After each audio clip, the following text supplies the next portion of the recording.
లక్ష్యమును జీవమును ఆధారము నీ వాక్యము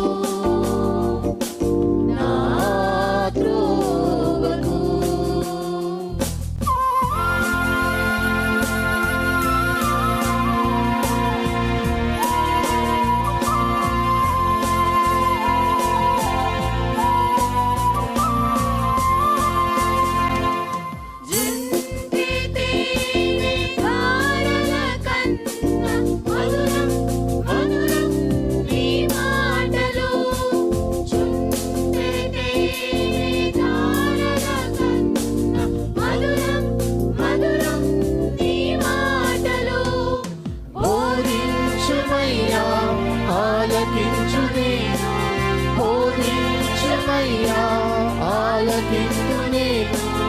అనుసరింతునయ్యా ఆత్మశక్తితో, అనుసరింతునయ్యా.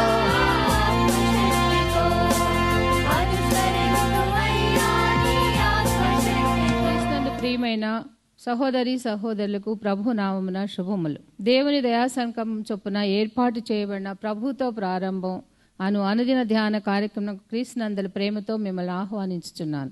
జుంటె తేనె ధారల కన్నా మధురమైన వాక్యము మన ప్రాణమును సేదతీరుస్తుంది, మన మార్గమును సరిచేయునది, నిత్యరాజ్యమునకు మనను చేర్చున్నది దేవుని వాక్యము.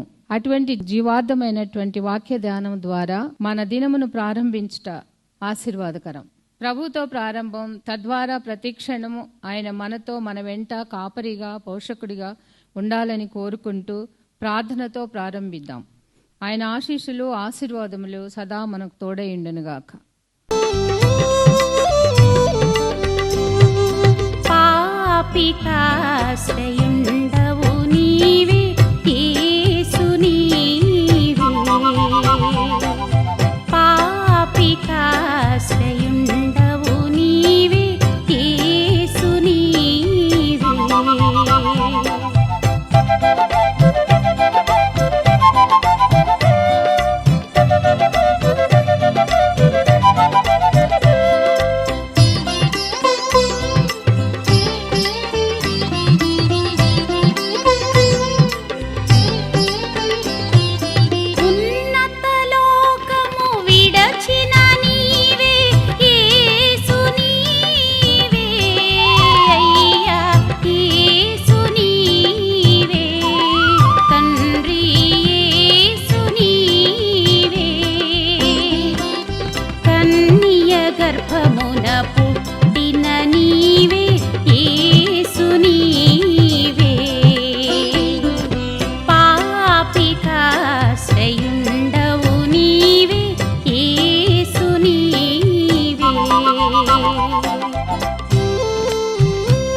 క్రీస్తునందు ప్రియమైన దేవుని సంగమా, మరొక నూతన దినమును దేవుడు మనకు అనుగ్రహించాడు. ప్రభుతో ప్రారంభం అనే ఈ కార్యక్రమాన్ని మరి భక్తితో, శ్రద్ధతో, ఆశతో, ఆసక్తితో ఆలకిస్తున్న మీకందరికీ ప్రభువైన యేసుక్రీస్తు నామమున శుభములు తెలియజేస్తున్నాను. దేవుని ప్రేరణ లేకుండా ఈ కార్యక్రమం ప్రారంభించబడలేదు. దేవుడు మీలో ఆ ఆసక్తి కలిగించకపోతే మీరు వేకువన లేచి వాక్యాన్ని ఆలకించరు. కాబట్టి ఇరుపక్షముల దేవుని ప్రణాళిక ఉంది, దేవుని ఆలోచన ఉంది, దేవునికి మన పట్ల ఆశ ఉంది. మనల్ని ఆయన కోరుకుంటున్నాడు. కాబట్టి కుమ్మరి చేతులని మట్టి ఏ రీతిగా కుమ్మరి మనస్సులకు అనుగుణంగా మలసపడుతుందో, ఒక రూపంలోకి వస్తుందో, ఆ రీతిగా పరమ కుమ్మరిన దేవుడు నిన్ను తన మనసులో భావించిన రీతిగా మలచాలని ప్రయత్నం చేస్తున్నాడు. కాబట్టి ఈ ప్రయత్నంలో మట్టి కుమ్మరికి సహకరించాలి, మట్టి కుమ్మరికి విధేయత వ్యక్తపరచాలి. ఆయన చిత్తము ఆ మట్టికి రూపం ఇస్తుంది కనుక ఆ చిత్తానికి విధేయత వ్యక్తపరచాలి. రండి, ప్రార్థనతో మరొక నూతన దినం ప్రభుతో ప్రారంభిద్దాం. అనుదిన ధ్యానం ఆత్మకు క్షేమం. ప్రార్థన చేద్దాం. కృపగల దేవా, దయగల తండ్రి, మీ పాదములకు స్తోత్రము చెల్లిస్తున్నాం నాయన. నీ ఉచితమైన దయా సంకల్పాన్ని బట్టి మమ్మను ప్రేమించి అనుదినము మీరు మాకు అనుగ్రహిస్తున్న ఈ సువర్తమానములు బట్టి ప్రభాస్తుతులు చెల్లిస్తున్నా. నీ వాక్యాన్ని మేము ధ్యానం చేస్తుండగా మా హృదయాలకు, మా ఆత్మలకు అవసరమైన ఆధ్యాత్మిక సందేశాలు మీరే వినిపించమని వేడుకుంటూ, దానికి అనుగుణంగా మేము మార్చబట్టకు, మలచబట్టకు, నీవు అనుకున్న రూపంలోనికి రాగలుటకు మీ సహాయం దయచేయమని మా రక్షకుడిని యేసు నామమున అడిగి వేడుకొంచున్నాం తండ్రి. ఆమెన్. 17వ కీర్తన 11వ వచనం చదువుకుందాం. మా అడుగు జాడలను గుర్తుపట్టి వారిప్పుడు మమ్ము చుట్టుకొని ఉన్నారు.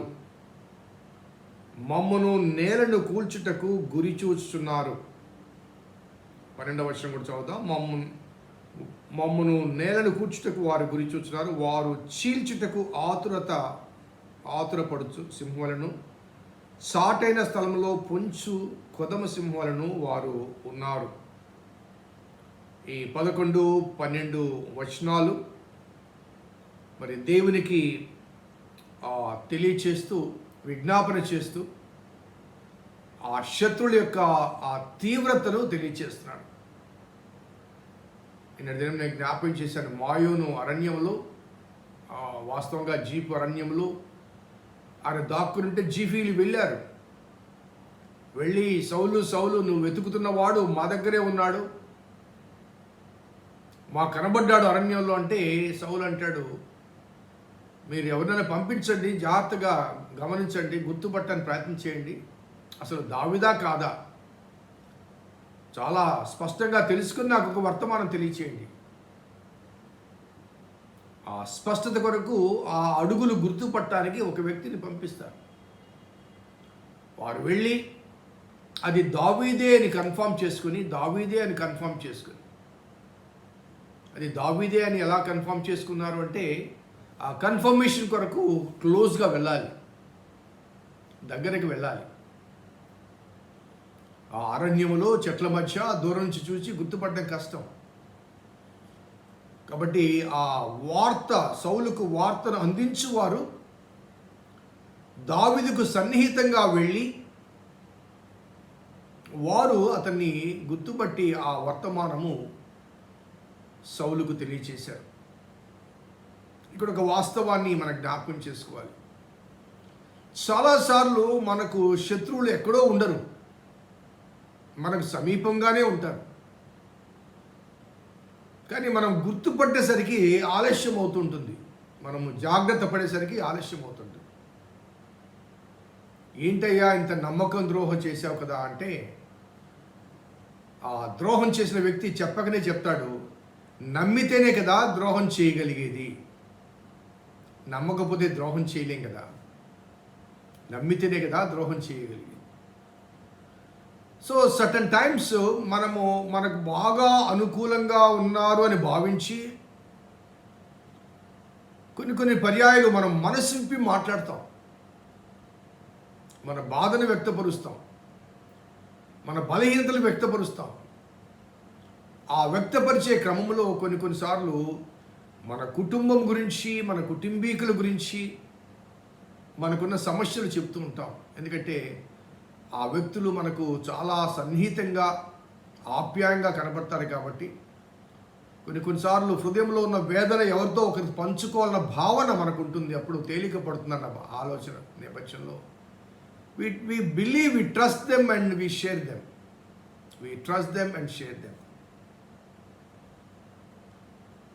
సో కొన్నిసార్లు కుటుంబ విషయాలు కావచ్చు, కొన్నిసార్లు భార్యాభర్తల మధ్య ఉండే ఈ అసమ్మతి కానీ, అసౌకర్యాలు కానీ, అసమాధానాలు కానీ చాలా ప్రమాదం అండి, చాలా ప్రమాదం. అలాగే సంఘములో సంఘస్థుల మధ్య మనకి ఏదైనా కష్టంగా ఉంటే పలానా వ్యక్తి ఇలా చేశారండి అని మనం చెప్పినప్పుడు ఆ తర్వాత వాళ్ళు అక్కడికే వెళ్ళి మీ గురించి ఇలా అనుకుంటున్నారని చెప్పినప్పుడు ఆ రెస్పాన్స్ ఎలా ఉంటుందో ఒకసారి ఆలోచించండి. నా విషయంలో చాలాసార్లు జరిగాయి.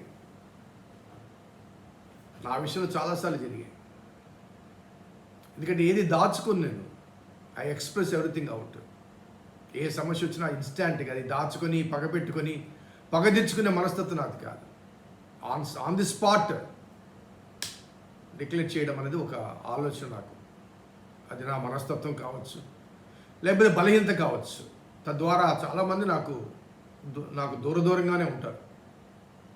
కారణాలు సరి చేసుకోలేకపోయాను, కానీ సరి చేసుకునే వయసు కూడా కాదు.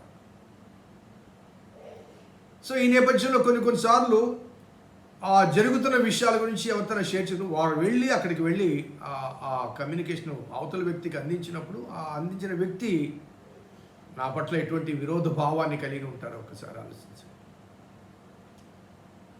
అలాగే భార్యాభర్తల మధ్య సంబంధం గురించి కూడా కొన్నిసార్లు ఆ దుఃఖంతో భర్త గురించి వేరే వాళ్ళ దగ్గర చెప్తే, లేకపోతే భార్య గురించి వేరే వాళ్ళ దగ్గర చెప్తే సమయం చూసుకొని గురి వేస్తారు, సమయం చూసుకొని బాణం వేస్తారు. అన్ని రోజులు మనలాగా ఉండవు కదండి. ఒకనాటికి మనకు మిత్రులు శత్రువులు అవుతారు, శత్రువులు మిత్రులు అవుతారు. కానీ మనము చెప్పిన మాటలు అవతల వారికి సాధనాలుగా, ఆయుధాలుగా వాడబడతాయి. అందుకే ఇక్కడ రాయబడ్డ మాట కూడా చూడండి, వారు మమ్మను నేలను కూర్చుని గురి చూస్తున్నారు. They wait for the time and opportunity. So ఆ రీతిగా దావీదు దగ్గరికి వచ్చారు, చనువుగా ఉన్నట్టు ప్రయత్నం చేశారు, దావీదుని గుర్తుపట్టారు, సమయం చూశారు, కిందకు వచ్చేసారు. వచ్చి ఇమీడియట్గా సౌలుకు వర్తమానం అందించారు. సౌలు ఊరుకుంటాడా? అది దావీదే అని తెలిసినప్పుడు సౌలు వెంబడిస్తాడు. అప్పుడు ఆ జీపు అరణ్యం నుంచి మాయోను అరణ్యానికి, ఆ కొండ శిఖరం నుంచి మాయోను అరణ్యానికి దావీదు పారిపోతాడు. ఇక్కడ ఒక వాస్తవం ఏంటంటే, దావీదు గురించి సౌలుకు చెప్పిన వారు సౌలు వస్తున్నారన్న విషయం దావీదు కూడా తెలియచెప్పారు. ఎవరో ఇక్కడ ఒక గ్రూప్, అక్కడ ఒక గ్రూప్. సో దావీదుకు అనుకూలంగా బహుశా సౌలు దగ్గర కూడా ఉండవచ్చు కదా. దావీదుకు అనుకూలమైన వాళ్ళు చెప్పారు, దావీదు సౌలు వస్తున్నాడు జాగ్రత్తగా అంటే అక్కడి నుంచి పారిపోయాడు దావీదు. ఆ విషయం కూడా సౌలుకు తెలిసింది. సో దావీదు ఆ కొండకు అవతల పక్కన ఉంటే, కొండ యువతల నుంచి సౌలు సరౌండ్ చేయడానికి ప్రయత్నం చేశాడు. సో ఈ నేపథ్యంలో ఇక్కడ వార్త మాట, మా అడుగు జాడలు గుర్తుపట్టి వారిప్పుడు మమ్మల్ని చుట్టుకొని ఉన్నారు. They surrounded. ఆ మాయోను అరణ్యంలో కొండకి యువతల పక్కన దావీదు, అవతల పక్కన సౌలు సైన్యం. They are try to capture. They are moving towards David to capture David. ఇంక ఎనీ మూమెంట్, ఏ క్షణమైనా దావీదు పట్టబడతాడు. సో మా అడుగు జాడలు గుర్తుపడుతున్నారు. నిన్న కూడా చెప్పాను నేను, మమ్మల్ని నేలను కూర్చుటకు గురి చూస్తున్నారు. వారు చీల్చుటకు ఆతురపడు సింహము వలను, చాటైన స్థలంలో పొంచు కొదమ సింహం వలను ఉన్నారు. చాటైన స్థలంలో పొంచు కొదమ సింహంలే వారు ఉన్నారు. సో ఆ సమస్య తీవ్రతను అనగా పొంచి ఉన్నారు, అనగా waiting for the time and opportunity. మన జీవితాల్లో కూడా మనవారు అనుకున్న వారు సమయం కొరకు వేచి ఉంటారు. ఆ సమయం వచ్చినప్పుడు they target us, sometimes they blackmail us. వశపరచుకోవడానికి ప్రయత్నం చేస్తారు, సమయం చూచి వశపరచుకోవడానికి ప్రయత్నం చేస్తారు. అటువంటి సందర్భాల్లో దిక్కు తోచకుండా, ఎందుకంటే మనమే అమాయకంగా ఇరుక్కుపోయాం, అటువంటి పరిస్థితులు మన సమాజంలో, మన కుటుంబాల్లో, మన సంఘాల్లో కనబడుతూ ఉంటాయి. అందుకే యేసయ్య చెప్తాడు, జాగ్రత్తగా ఉండాలి. పాము వలె వివేకంగా అంటాడు, పావురం వలె నిష్కపటంగా ఉండాలి. అనగా maintaining your sincerity or faithfulness at the same time be wise. మెలకుగా ఉండాలి, అలర్ట్గా ఉండాలి. ఎప్పుడు ఎవరిని మింగుదుమా అని అపవాది పొంచి ఉండగా, మనల్ని కాటు వేయటానికి అపవాది నిరీక్షిస్తుండగా, విశ్వాసంలో బలహీనులుగా చేయటానికి ఏదో ఒక సమస్యను నీ జీవితంలో, నా జీవితంలో ప్రవేశించి దేవుని నుంచి మనల్ని దూరం చేయటానికి అపవాది ప్రయత్నం చేస్తుండగా, ఈ అనుభవాల మధ్య మనల్ని మనము కాపాడుకోవటానికి మరి దేవుడు వైపు చూడాలి, దేవునికి మన సమస్య చెప్పాలి. ఒక వాస్తవాన్ని గమనించండి, దేవుడు సర్వోన్నతుడు, సర్వశక్తిమంతుడు. ఆయన శక్తికి మించింది మరొకటి లేదు. ఎట్ ద సేమ్ టైం మానవుడు బలహీనుడు. సో దేవునికి మానవునికి మధ్య ఒక బలవంతుడైన శక్తి అపవాది. అనగా మానవుని శక్తికి మించిన శక్తి అపవాదిది. దేవుని శక్తితో పోరాడలేని బలహీనుడు అపవాది. కాబట్టి ఆ అపవాది ఎవరిని మింగుదుమా అని నిరంతరం ప్రయత్నం చేస్తున్నప్పుడు, నీ శక్తితో, నీ సామర్థ్యముతో ఆ అపవాదిని నీవు జయించలేవు గనుక, ఆ అపవాది శోధనలోంచి మనము బయటపడలేము కనుక, ఆ అపవాది శోధనలోంచి బయటపడవేసే అత్యున్నత శక్తిమంతుడైన దేవుణ్ణి మనం ఆశ్రయించాలి. అందుకే యేసుప్రభువు వారు నేర్పించిన ప్రార్థనలో, మేము శోధనలో పడకుండా కీడు నుంచి తప్పించమంటాడు. శోధించువాడు అపవాది, శోధన కలిగించువాడు అపవాది, కానీ శోధన జయించువాడు ధన్యుడు. ఆ శోధన నుంచి జయించే శక్తి సామర్థ్యాలు అత్యున్నత సింహాసనాసనైన దేవుడు మాత్రమే అనుగ్రహించగలడు. అది సింహము కానీ, కొదమ సింహము కానీ, ఎటువంటి భయంకరమైన ప్రమాదకరమైన సమస్య అయినప్పటికీ కూడా, వీడు బ్రతకడు అనే భావన మధ్య మనల్ని అన్ని వైపులా గురిచేసి మనల్ని వేధించాలని, బాధించాలని, తరిమివేయాలని ప్రయత్నం చేసినప్పటికీ కూడా అల్టిమేట్లీ ఎవరికి విజయం కలిగిందండి? దావీదును సౌలు చంపాలనుకున్నాడు. సౌలు తానే తన ఆయుధముల మీద పడి చనిపోయాడు.